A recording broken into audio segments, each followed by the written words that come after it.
Hello, welcome once again to Math is Fun, and this afternoon, evening, night, or depending on when you are seeing this video, we'll be looking at algebraic expressions. This is the first video that I'm doing under algebraic expressions, so we are just going to go through the language here. Mathematics is a beautiful language. And as we learn other languages also, we know that for you to be good at any other language, all that you have to do is to learn new words, and you learn or you look for meanings. So if we use those words, you get to know that, yes, I'm getting there. So to be a good mathematician, mathematical language and methodology will really help you. So on that, since we are dealing with the expression, I have here expression that is a list of terms using numbers and letters. A list of terms using numbers and letters. Okay, so before we even move there, let's talk about this. Let me cite an example here. A list of numbers and what? A list of terms using numbers and variables. So I have 3x squared plus 1.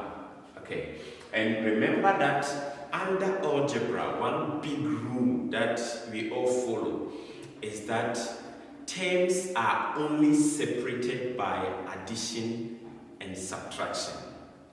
Terms are only separated by addition and subtraction. So if I have multiplication coming through, division coming through, no. Terms are only separated by addition and subtraction. So let's see.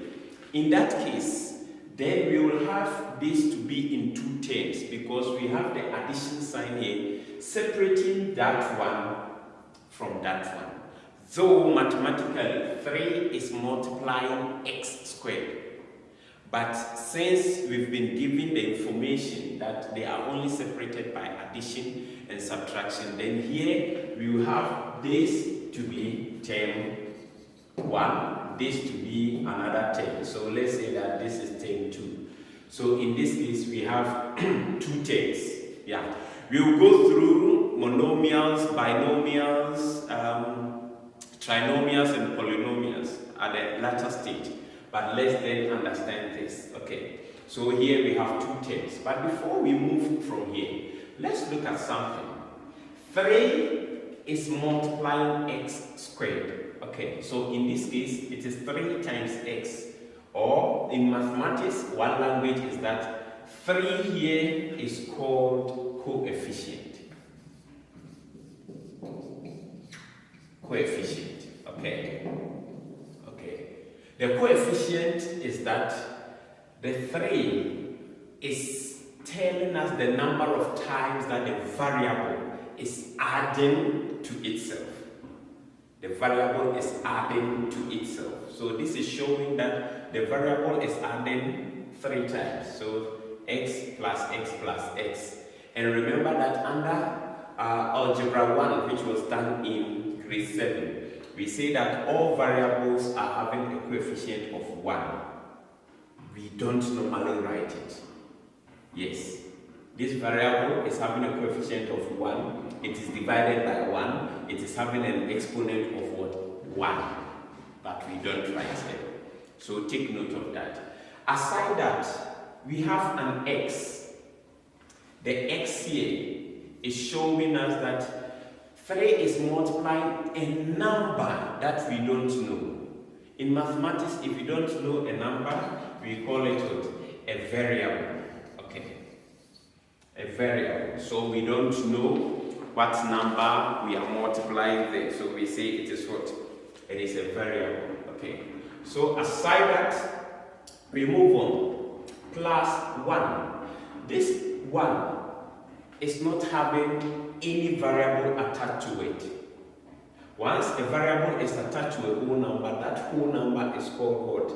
A coefficient, because the variable is multiplying it. But this one is standing alone, no variable. So we call this one constant. So it's a constant number. So we have our coefficient, we have our variable, we have our constant. It's left with one thing here. Okay. X squared, or we can say x to the power 2, or x exponent 2. If you've not watched my exponent video, also check. So x is multiplying itself. So we say that here x is what? An exponent.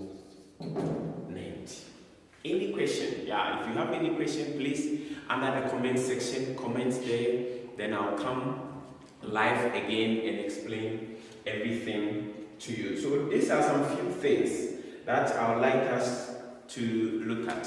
Then next on the list is word problem to mathematical languages. Under this particular topic, I believe you learned it in grade 7. Sometimes a word problem will be given, then you will have to write in a mathematical expression. Okay, remember that expression has got no equal sign. There is a difference between an expression and an equation. Okay, an expression, as I've given here, it has got no equal sign. It can go on and on and on, but no equal sign. So let's look at some few expressions that we can talk of, and we also look at the number of terms that are there. Okay, so I have 3x squared times y exponent 3 divided by y exponent 2 plus 4xy minus 2. That is the first thing. You can start with your work and let's see. I just want to know the number of terms that we have there. 2. We have x cubed plus yx squared minus x squared plus yx then times 4. Okay, so let's look at these two quickly. Looking at it carefully, remember, I believe that you get it right, but remember that terms are separated by only addition and what? Subtraction. Let's see. 3x squared times y squared. Multiplication, we have division, we have addition. So I can say that, okay, all this is what? A term. So we have one term here. The addition sign is here telling us that this is also separated from that. Okay, 4x, y. Then minus sign, this is also from that. So if you look at it carefully, we have 1, 2, 3, which gives us 3 terms. Well done, you got it right, I believe. Okay, so this also tells us that if I have 2 minor subtraction or addition signs, it means that I will be having 3 terms. If I have 3 subtraction and addition signs, it means that I'm going to have 4 terms because they are being separated, they are within, so it is separating them. Okay, so that is that. If you look at the second one, plus 1, this is also minus another 1, minus is here. We have x squared plus, this is also another 1, and if you look at it, yx times 4, this is also the another one. So we have 1, 2, 3, 4 terms in here. So here also gives us 4 terms. Very good for going through this with us. Continue to solve more questions. The only antidote for us to be good mathematicians is to solve more questions. Then, moving away from the number of terms and other things also. So, since I've gone to the number of terms, let's look at what is called monomial. Okay, when an expression is having only one term, then we say that that expression is what? A monomial. Mono means one. Okay. And when an expression is having only two terms, we say that it is a binomial expression. Okay. Then when the expression is having three terms, then we should say that it is what? A trinomial. But when it is more than three, we say that it is what? A polynomial. So mono is 1, bi is 2, tri is 3, and more than 3 is what is called a polynomial. So there are times that the question will be given to you that what type of tell the number of terms, whether it is a trinomial, monomial, binomial, or what, polynomial. Then you know that if you have 4 terms, this one will be a polynomial. Okay, that one will be a trinomial. But when we come here, we have only 2 terms. So we say that it is what? A binomial. Okay, that's very good on our side. So let's look at some few word problems that we can look at. Some few word problems. So I have here, the product of a number and 10 is increased by 30. The product of a number and 10 is increased by 30. So this is given in a word problem that you have to write in an expression. And remember, this is mathematical expression. We don't like long English, we don't write essays, we don't do anything. We try to make it simple. Okay. The product of a number and 10 is increased by 30. Okay. So when we mention product, all that it means is that a number is multiplying another number, or a number is multiplying itself. We are dealing with multiplication. The answer is what is called what? Product. So if we mention that the product of a number and 10, a number meaning that we don't know that number, so we can say that it is what? X, Y, Z, W, any other letter, we can use it. The product of a number and 10, so times 10, is increased by 30. So if you multiply this after getting the answer, it increases by what? 30. Okay, I've done something here. This is just for us to know how the expression is going, but I have to rewrite it. Because if I am multiplying x by 10, I cannot write x10. But I have to write the number first, then even the variables should also follow an alphabetical order. If there is A before C, then I have to write the A before C. I cannot write CA, but rather AC. Okay, so x, 10x plus 30. If I multiply 10 by a number, then I add 30 to it. Okay, that's very good. Let's go to the second one. Double the sum of 3 numbers. Double the sum of 3 numbers. Meaning that 3 numbers are being added together. Then we double it. So that will be multiplication. So, okay, double the sum. I'll multiply the sum by 2. But I have to break a bracket.